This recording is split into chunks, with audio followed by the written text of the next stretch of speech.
السلام علیکم ناظرین، میں ہوں اینکر پرسن اکثر رانا جی۔ تو ناظرین، بریکنگ نیوز شامل کرتے ہیں فیصل آباد سے۔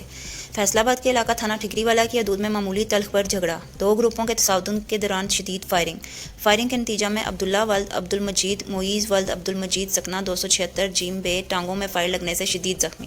ملزم علی رضا ولد سرور سکنہ 276 جیم بے فائرنگ کرنے کے بعد موقع سے فرار۔ ذرائع کے مطابق ملزم علی رضا کے آئے روز علاقے مکینوں کے ساتھ جھگڑے معمول بن چکے ہیں، جس پر علاقائی پولیس خواب خرگوش کے مزے لے رہی ہے۔